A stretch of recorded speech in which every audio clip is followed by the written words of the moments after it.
बिहार में गतिविधियां तेज हैं, वहां नजर हमारी बनी हुई है। जीतन राम मांझी होंगे नए मुख्यमंत्री, ये प्रस्ताव सामने रखा है नीतीश कुमार ने।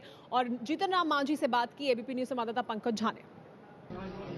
जीतन राम मांझी बिहार के अब नए मुख्यमंत्री हैं। यहाँ पर तमाम हमारे सहयोगी उनकी एक छवि फोटोग्राफ्स लेने के लिए हैं और यहाँ पर उन्हें बधाइयाँ भी दिया। मांझी साहब, कब कैसे सूचना मिली कि आप बिहार के नए मुख्यमंत्री हो रहे हैं? देखिए, हमें कोई किसी प्रकार का इसका एक्सपेक्टेशन नहीं था। आज विधायक दल की बैठक के बाद हम एक शादी मुहूर्त में अपने क्षेत्र में जाने वाले थे। जिस समय हम अपने अटैची सरिया रहे थे, उसी समय माननीय मुख्यमंत्री का दूरभाष मोबाइल पर टेलीफोन आया कि आप कहाँ हैं। तो आज के निर्णय से आप संतुष्ट हैं ना? तो हमने कहा कि आपका निर्णय के बारे में तो हम परसों ही बोल दिया था कि आपका निर्णय एकदम सटीक है, यही होना चाहिए। वो न सिर्फ राज्य के लिए बल्कि देश के लिए एक उदाहरण होगा कि इस प्रकार का हाई मोरल कोई शो करता है तो वो हमारे जनता दल यूनाइटेड का नेता और नीतीश कुमार ही कर सकता है। इसलिए हम तो परसों ही कह दिया था। तो फिर हम उनसे आदेश लिया कि हम एक शादी मुहूर्त में जाना चाहते हैं, क्योंकि एक दो रोज न जाइए, अभी हम लोग देख रहे हैं। अब उसके 20 मिनट के बाद फिर आया टेलीफोन कि आप मेरे निवास पर चले आइए। ये लगभग 5 बजे के आसपास में, 5:15 आवास पर गए तो माननीय राष्ट्रीय अध्यक्ष, माननीय हमारे प्रांतीय अध्यक्ष के साथ साथ माननीय मुख्यमंत्री थे। उन्होंने कहा कि आइए, अब ये घर आपका है। हम तो विस्मित हो गए। हमको तो एक अन्य मार्ग के बारे में, हाँ, हमको समझ में नहीं आया कि क्या बोल रहे हैं, क्या है इसका एक्सपेक्टेशन कभी हमने किया नहीं।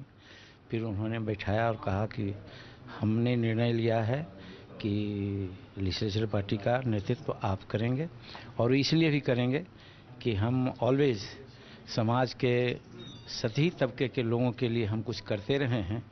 तो आप जिस महादलित परिवार से, मुसहर भुइयां परिवार से आते हैं, वो सबसे अभी आर्थिक दृष्टिकोण से, सामाजिक दृष्टिकोण से, शैक्षणिक दृष्टिकोण से ये है। तो उस समाज को एक प्रतिष्ठा देने के नाम पर हम लोगों ने तय किया है कि आपको हम लेजिस्लेचर पार्टी का नेता चयन करें। और उसके बाद सारी कब शपथ लेंगे? शपथ के बारे में जब तक क्या पत्र नहीं मिलता है, ऐसे अभी मैंने वहाँ इनसे गवर्नर साहब से जाकर मुलाकात की। मुलाकात करने के बाद उनको कहा गया है कि जितना जल्द हो सके आप अपनी सुविधा के अनुसार कम्युनिकेट कीजिए। अंदाज है कि कल 10 बजे तक पत्र आवेगा, और उस पत्र में ऐसा भी हम लोगों ने कह दिया है कि जब आप चाहें, कल भी चाहें तो कल भी, परसों चाहें तो परसों भी। उस पर कुछ तिथि उथि की बात आने लगी तो माननीय मुख्यमंत्री जी भी, तो हम ही लोगों के राय से ये है कि हम लोग तिथि विथि नहीं जानते हैं, कौन सब दिन ठीक हम लोगों के लिए होता है, इसलिए आप कहिए कब होगा। तो कहें कि ठीक है, कल कम्युनिकेट करेंगे। तो कल कम्युनिकेट होगा और देखा जाए कब। आपको नहीं लगता कि बहुत मुश्किल दौर में आपको ये बड़ी जिम्मेदारी दी गई है बिहार के मुख्यमंत्री की? निश्चित रूप में माननीय मुख्यमंत्री जी ने जितना अच्छा काम किया है और समाज में जो आज प्रतिक्रियाएं हो रही है, उस चीज़ को कैरी आउट करना भी अपने आप में एक बहुत बड़ा चैलेंज है।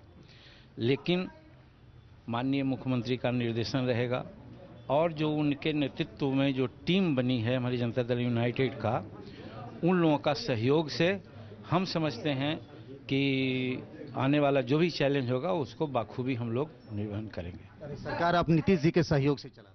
निश्चित, वो तो नेता हैं, मूर्धन्य नेता हैं, सर्वमान्य नेता हैं, तो निश्चित है कि उनका सहयोग लिया ही जाएगा। बहुत बहुत बधाई हो। ठीक है, धन्यवाद आप। जीतन राम मांझी बिहार के नए मुख्यमंत्री, उन्हें इस बात की उम्मीद भी नहीं थी कि उन्हें इतनी बड़ी जिम्मेदारी दी जाएगी, और वो महादलित समाज से आते हैं। और नीतीश कुमार ने एक बार फिर बहुत बड़ा राजनीतिक दांव खेला है। मुख्यमंत्री बनने के बाद उन्होंने सबसे पहले हमसे बात की, हमने भी उन्हें बधाई दी। कैमरामैन प्रेम सिंह के साथ पंकज झा, एबीपी न्यूज, पटना।